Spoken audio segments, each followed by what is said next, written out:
Hi everybody, this is Judy at Judy in the Kitchen. Not long ago I did a video with quinoa and vegetables over sliced tomatoes. Really a nice dish. Well, somebody asked me if I would do something similar with rice. So that's what I'm doing today. This is rice with vegetables in tomato cups.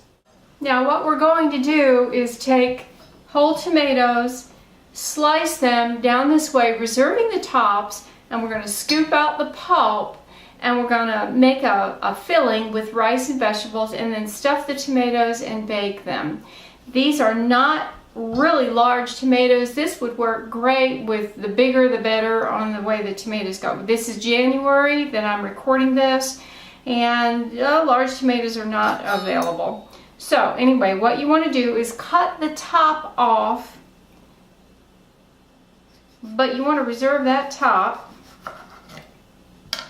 And I'm just going to show you this one, and then I'll do the rest. And all I'm going to do is dig my spoon down in there so that I can remove the seeds and the pulp that's on the inside there. It's a little bit easier said than done, depending upon how deep you cut with your spoon. There we go.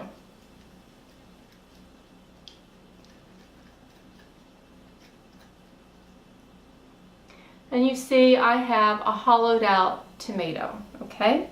Now I only have 4 tomatoes on hand that I'm going to do this with, but we're going to save the top because later on that top is going to be placed right back on there with a nice little filling in there. So I'm going to do the others. But before I do that, I just want to run through the ingredients that we're going to be using in this recipe. And don't worry, the recipe will be down there in the description box.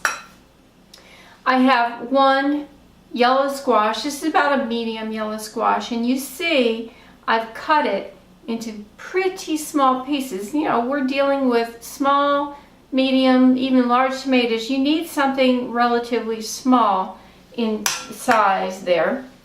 And to make it easy for you, I have taken frozen peas and carrot mixture and just removed 1 cup, thawed it out under running water in a strainer and let it drain, and here it is, ready to go.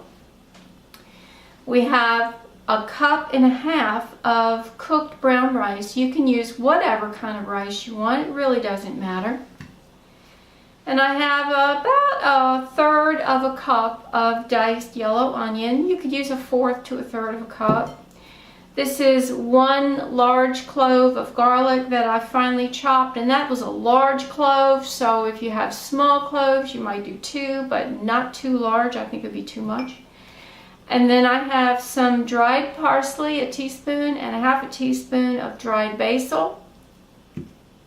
And we're going to saute a lot of these ingredients in a tablespoon of butter plus 1 tablespoon of extra virgin olive oil. We'll need a little bit of water along the way. But anyway, I'm saving the insides here of the tomato. We're going to use that along the way. And we want to, of course, reserve the lid. So I'll get back with you when these tomatoes are prepared and we'll be at the stove. Alright, my skillet is warming up. In the meantime, my oven is preheating to 400 degrees Fahrenheit. Alright, there's my 1 tablespoon of butter. And you can tell that frying pan is already warming up real well. And I'm going to pour in here about 1 tablespoon of extra virgin olive oil.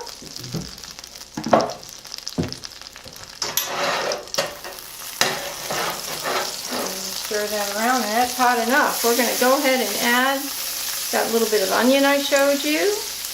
And again, the recipe is down in the description box. We're going to allow this to saute briefly. It really doesn't have to go in here for all that long. You just want the onions to start to soften up a little bit. And in this, when those vegetables are heating up, you can use a little bit of water in there just to help them out, or I'll show you what I did. I took the tomato pulp that I removed and I cut it into small pieces, and there's juice in there. We're going to use that instead of water. It'll help add a little more flavor to the dish, a little more tomatoey, which is fine. You can use water if you want. And if you want to use different vegetables, you can do that. If you want to add some greens, some spinach, kale, something like that, you can certainly add those to the mixture. You can increase this recipe, and how many tomatoes it stuffs is obviously going to depend upon how big those tomatoes are. Mine are on the smaller side. Alright, here's our little bit of garlic that we've got. Add to the mix.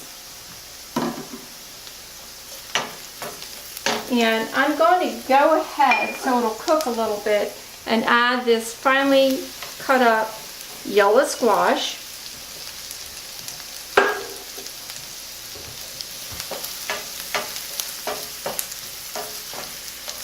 This really is not a big to-do. It doesn't take a whole lot of effort. Here's my thawed peas and carrots. We're going to add them in there.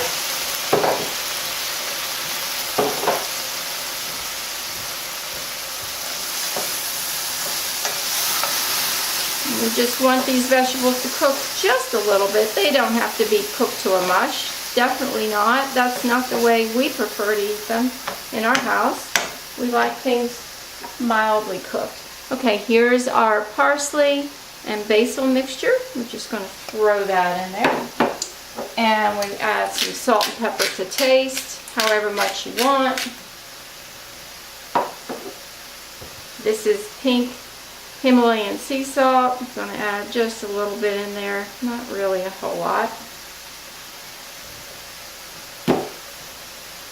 And it's smelling good in here, I can tell you that. Now you just want to allow these to cook until that squash starts to soften up. It does not have to be mushy. It does not have to be mushy. Now what I'm going to do to add some moisture to this so the squash and the peas and carrots can cook is some of this tomato mixture. Not necessarily all of it, just whatever I need. That will be a good addition instead of water, because it'll add a little more flavor, a little more interest to this. Add just a little more. I've used most of it, and I may wind up using all of it. Now what I'm going to do is put the lid on it and allow this to cook through just a little bit, probably not even 5 minutes worth, just a little bit, just to get it going, and I'll get back with you as soon as these are to my liking. Alright, as you can see, these vegetables have cooked some, and there is moisture in there, which is fine. I'm going to turn the stove off. I have some cold brown rice here that I showed you earlier. Does not have to be hot because we're going to put this in the oven. Okay, now I'm going to stir this in. If I need more moisture, I can add some water, but I also have the rest of the tomato juice that's been reserved. And you know, because of the rice, I think I'm going to just go ahead and add it. It's not much, but that's a great way to use that. Now we've got a moist but not drippy wet, you know, mixture here of rice and vegetables, and oh, it looks so pretty.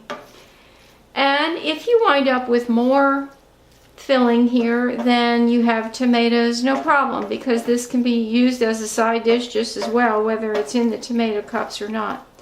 Now what I want to do at this point, and what you should do, is taste it and see if it's to your liking with your herbs and spices, salt and pepper and that sort of thing. So I'm going to give it a quick taste, and then we're going to go stuff those tomatoes. Look at that. It is absolutely beautiful, and you see there's not a lot of water in the bottom here, not much at all. Yeah, I mean, I don't even see any. It's just moist, which is fine. That's what you want, because the rice is going to continue to soak up any moisture that's in there, and so we don't want it dry. And so this is perfect. All right, we're going to go fill these tomatoes after I taste it. All right, my oven is hot and ready to go. We're going to stuff these tomatoes. And the mixture is cooked, and all I'm doing is just spooning what I can fit into the tomato. And you can push it down a little bit, but you don't want to push it so hard that you burst the tomato or something like that. So there it is, and I'm putting it in a glass square baking dish. No nonstick cooking spray or anything like that. And I'm going to put the lid on the tomato. Okay, just like that. And again, you know, these tomatoes are not as big as I would like for them to be for this kind of a dish. But this is what's available to me in January, so I'm using it. But that's really, really a pretty thing. Okay, and now we're just going to put the lid on that. And we're going to, you see, we're going to have a good bit left over here. Not a problem, because that works as a delicious side dish as well. It still has a tomatoey flavor since we put the tomato pulp in there. There's another one. And the lid goes on that. And then the fourth one. And you've got the extra to serve around it if you want. And it would just make a very nice side dish, main dish if you want to use it that way. You could serve this with pretty much anything you want. As a really nice side dish, this might be a pretty thing to do with a gathering, if you've got a gathering there. Okay, now this is going to go into the oven in the middle rack for 10 to 15 minutes until you see the tomatoes, not the tops, but the base of the tomatoes start to wrinkle just a little bit. You know that they're cooked through that way. You don't want them mushy, mushy, mushy, but if they're starting to wrinkle just a little bit, you know that they're cooked through. And so we're going 10 to 15 minutes on that. And you see we have a pretty good amount of filling left, so this would go a long way on side dishes for people. And I'll get back with you when the tomatoes are baked. These have baked right at about 13 to 14 minutes. And you can see there's a little bit of wrinkling on the lid, and I don't know if you can see it, but on this tomato, the skin is starting to peel back, and there is a little bit of juice in the bottom of the pan. Those things tell me that these are heated through and done as much as I want to cook them. And by the way, when I tasted them earlier, they were absolutely perfect. I did not add anything to them at all. So these are ready to go, and I think I'm going to have a couple of these for my lunch today. Do give these a try sometime. You see, they make a beautiful presentation. They're really not hard to put together, and they're delicious. What more can you ask for? Give it a try. Let me know how it works for you in the comment section below. The recipe is in the description box. What more can you ask for? This is Judy at Judy in the Kitchen. I hope this helps. Have a great day.